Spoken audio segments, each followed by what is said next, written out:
Calculate oxidation number, यानी कि ऑक्सीकरण संख्या को हम कैसे कैलकुलेट करेंगे, आज हम आप सभी को इस वीडियो में बताएंगे। जो फर्स्ट टाइम इस चैनल को विजिट कर रहे हैं प्लीज सब्सक्राइब कर दीजिए, और जो ऑलरेडी कर चुके हैं उनके लिए मेरी तरफ से मेनी थैंक्स। अब देखिए ऑक्सीडेशन नंबर को हम कैसे कैलकुलेट करेंगे, उसको हम यहाँ पे दर्शाए गए 4 एग्जाम्पल से समझेंगे।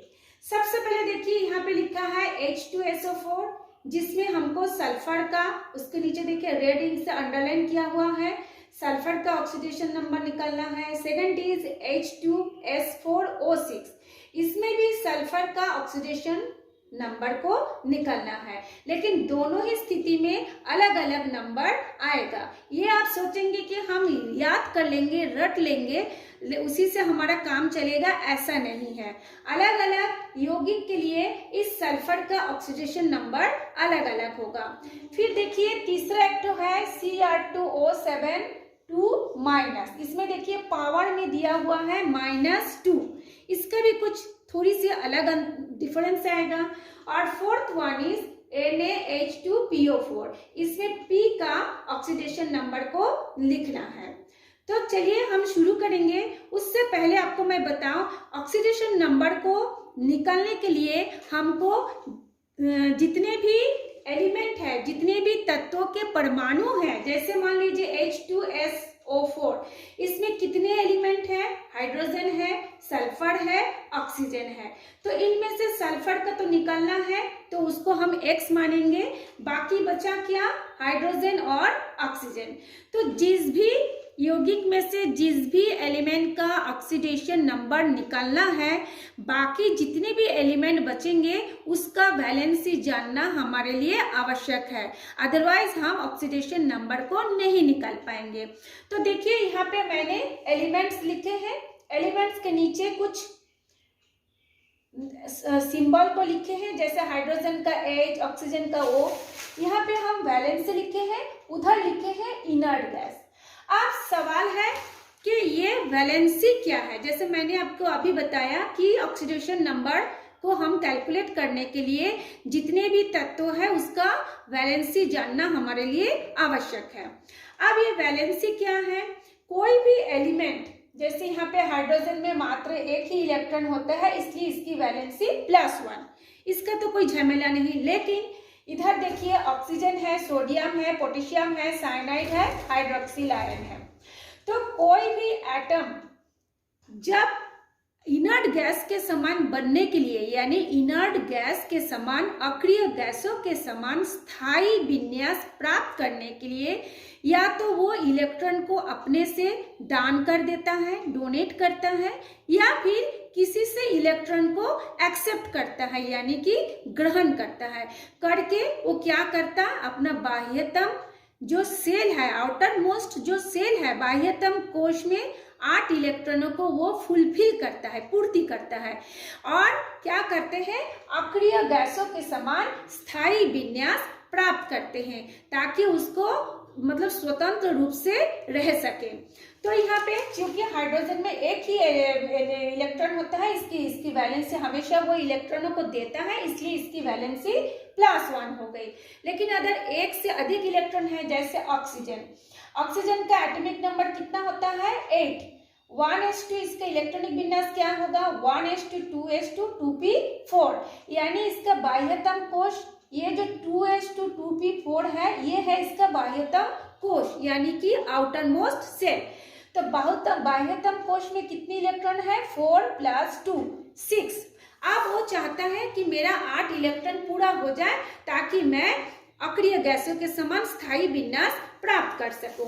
तो 4 और 2 हो गया कितना, उसका 6, और इधर है 2, तो कुल मिला के कितना हो गया, 8।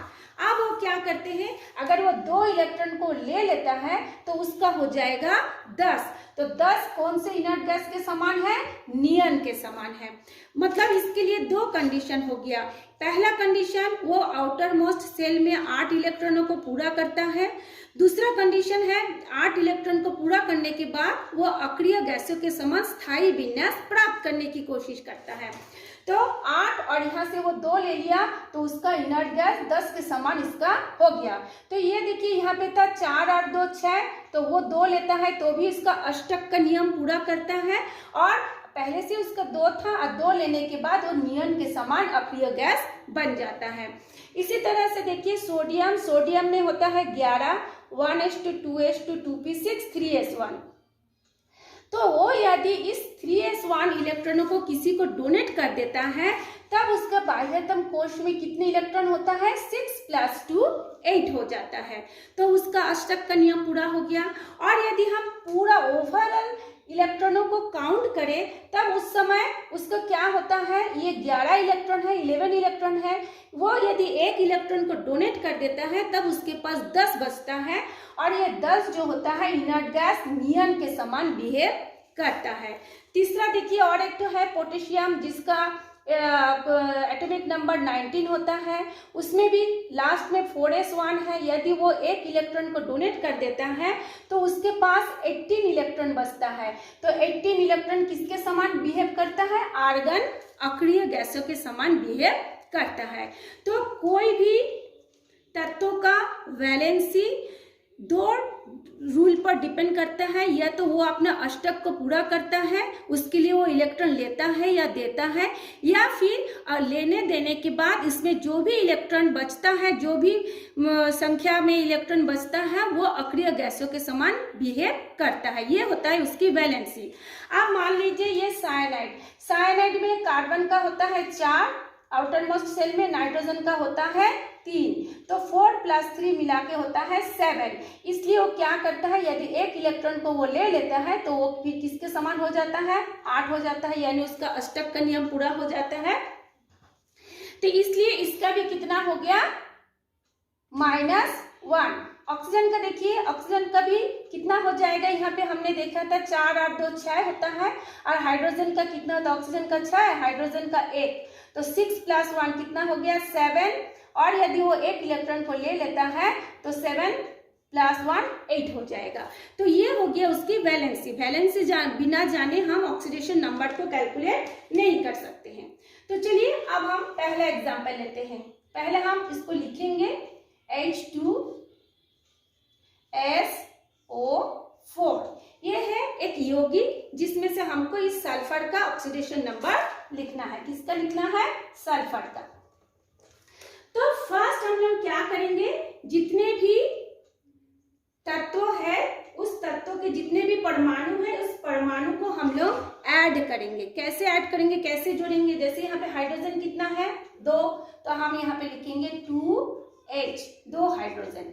अब हमने क्या करें, उसके बाद क्या है सल्फर, तो उसको हमको ऐड साइन धन का चिन्ह लगाना है, ऐसे ऐड का साइन लगा के सल्फर लिखेंगे। फिर हम प्लस करेंगे, मतलब जितने सारे भी तत्व है उसको हम जोड़ करके लिखेंगे। ऑक्सीजन कितना है 4 ऑक्सीजन। अब हम इसको समीकरण के रूप में लिखेंगे, इसलिए =0 हो गया। ठीक, अब हाइड्रोजन का वैलेंसी हमने क्या बताया, +1। अब हम लिखेंगे 2 तो पहले से ही है, 2 इंटू मतलब इस ब्रैकेट में फर्स्ट ब्रैकेट में लिखेंगे +1 2 इंटू +1। उसके बाद सल्फर का हमको निकालना है, तो जिसका निकालना होता है उसको हम लोग x लिखते हैं, तो ये लिख दिए x +4। ऑक्सीजन को भी वैसे हम इसके जैसे ब्रैकेट में लिखे हैं वैसे ब्रैकेट में लिखेंगे। ऑक्सीजन का कितना होता है -2, तो ये हो गया -2 =0। अब हम इसको क्या करेंगे, जो इंटू वाला है उसको इंटू करेंगे। 2 + 1 को हम यदि मल्टीप्लाई करेंगे तो क्या हो जाएगा +2 प्लस ये x उतर जाएगा, ये x उतर गया। अब 4 को हम लोग -2 से मल्टीप्लाई करेंगे, तो 4 × 2 = 8, तो -8 होगा।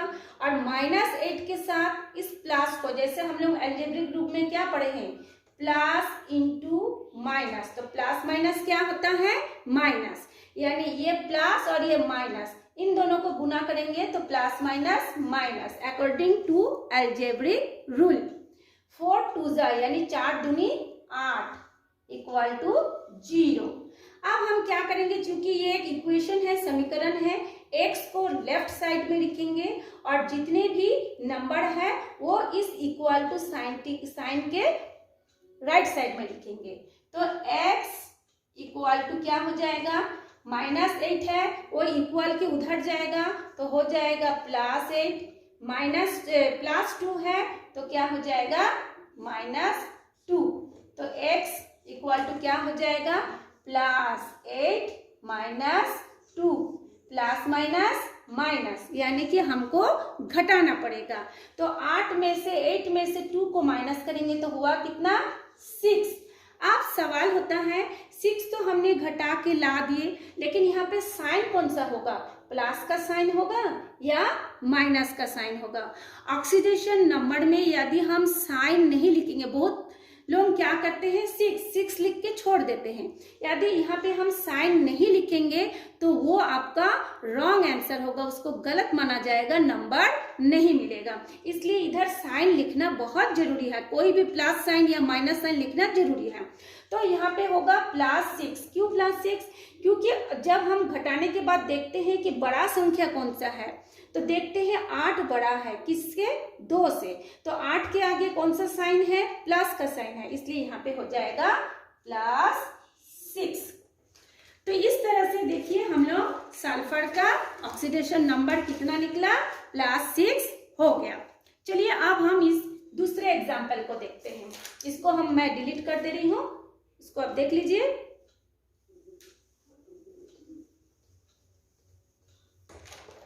दूसरा को भी ऐसे लिखेंगे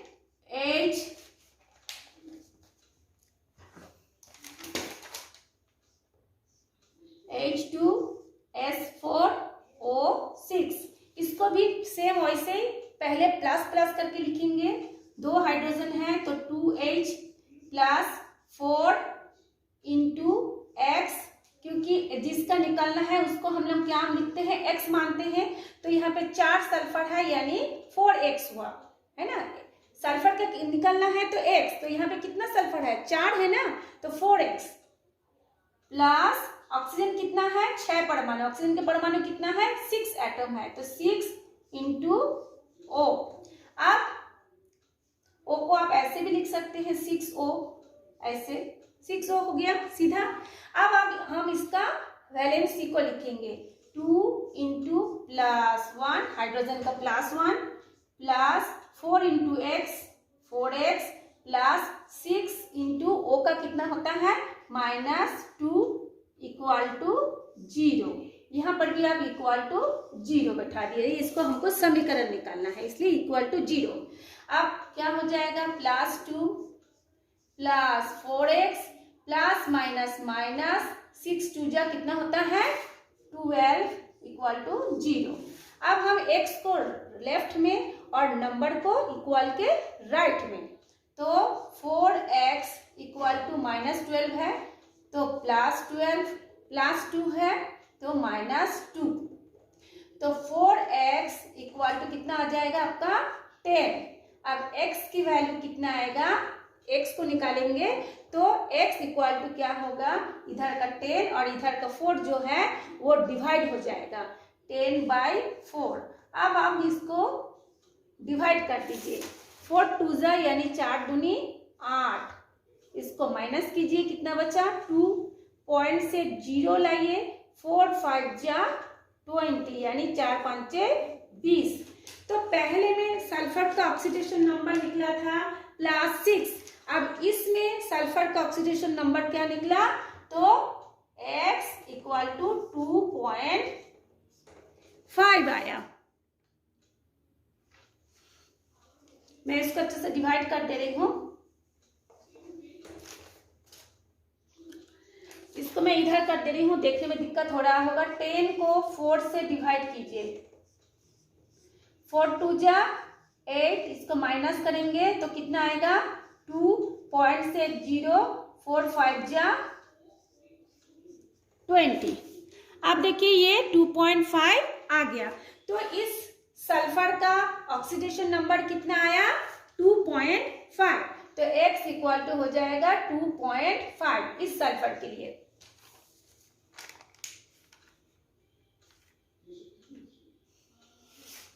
चलिए अब हम एक तीसरा एग्जाम्पल में जाते हैं। ये थोड़ा सा डिफरेंस है।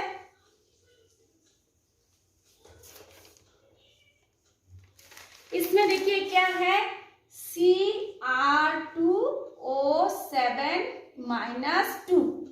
इसको हम कैसे लिखेंगे? इसमें निकलना किसका है? O7 का, मतलब ऑक्सीजन का निकलना है। ये O7 का निकालना है। तो हम पहले इसका ऐड लिखेंगे। क्रोमियम कितना है? 2 यानी 2Cr प्लस ऑक्सीजन कितना है? 7O। अब ऊपर में पावर में यानी उसका घातांक में कितना दिया है? -2। देखिए उसका घातांक में कितना दिया है? -2 दिया है। तो जब हम इसको समीकरण लिखेंगे तो अब हम इसको क्या करेंगे? Plus 2Cr plus 7O equal to -2, माने पावर को हम इक्वल टू के राइट साइड में -2 करके लिखेंगे। अब फिर हम लोग फिर इसका वैलेंस से लिखेंगे 2। इसमें हम किसका निकालेंगे? क्रोमियम का। मान लेते हैं ऑक्सीजन का तो निकाल पता है, क्रोमियम का निकालते हैं। क्रोमियम का तो जिसका निकालेंगे उसका क्या हो जाएगा? 2x। फिर से मैं रिपीट कर रही हूँ, Cr2O7-2। तो इसमें हम लोग अभी किसका निकालते हैं? क्रोमियम का निकालते हैं। तो जिसका निकालेंगे क्रोमियम के नीचे मैंने अंडरलाइन किया। तो 2Cr plus 7O equal to ये जो पावर है, पावर को हमने -2 में लिख दिए। अब क्रोमियम का निकालना है तो क्या लिखेंगे? 2x प्लस 7O का वैलेंसी कितना होते हैं? -2 इक्वल टू -2। तो 2x equal two plus minus 7 2 जा 14, 7 दूनी 14 इक्वल टू कितना हो जाएगा? -2। अब 2x इक्वल टू -2 और -14 तो क्या हो जाएगा? +14। -14 इक्वल टू उधर गया तो कितना आया? +14। अब 2x इक्वल टू 14 में से 2 को माइनस करो तो कितना होगा? +12। अब x का वैल्यू निकालेंगे तो x इक्वल टू क्या होता है? +12/2। इसको हम कटपीट करेंगे तो कितना आएगा? +6 आएगा।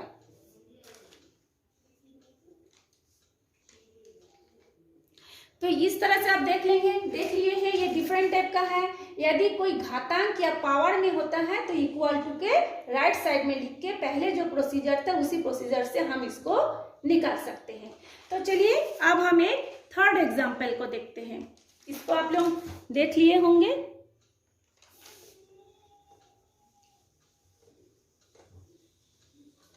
थर्ड एग्जाम्पल देखिए, ये दिया हुआ है। हमको इसको किसका निकालना है? फास्फोरस का निकालना है। तो हम इसको पहले ऐड करके लिखेंगे Na प्लस 2 हाइड्रोजन है तो 2H plus P plus 4O equal to 0। Na plus 2H plus P plus 4O equal to 0। अब सोडियम का वैलेंसी कितना होता है? +1 प्लस 2 इंटू हाइड्रोजन का कितना होता है? +1 प्लस P का हमको क्या करना है? निकालना है। तो X प्लस 4 ऑक्सीजन का कितना होता है? -2 0। अब यहाँ पे इसको हम करते हैं +1 plus 2 plus X plus minus 4 2 जा 8 इक्वल टू 0। अब क्या करेंगे? +1 और +2 कितना हो गया? +3 plus x minus 8 equal to 0। अब ये x का वैल्यू निकालेंगे तो x को इधर रखेंगे +x, या ऐसे ही x इक्वल टू -8 है तो उधर जाएगा तो +8 +3 है उधर जाएगा तो कितना हो जाएगा? -3। अब x इक्वल टू क्या होगा? +8 -3 प्लस माइनस माइनस, यानी हमको घटाना पड़ेगा। तो 8 में से 3 माइनस करेंगे, आया कितना 5। अब इस पर कौन सा साइन लगेगा, प्लस या माइनस, क्योंकि 8 बड़ा है उसके आगे प्लस का चिन्ह लगा है, इसलिए यहाँ पे होगा +5। तो देखिए इस तरह से हमने 4 यौगिक का में से किसी एक तत्व का या किसी एक तत्व के परमाणु का हम लोग क्या किए हैं, ऑक्सीकरण संख्या को कैसे निकालते हैं, इसको हमने आपको बताया है।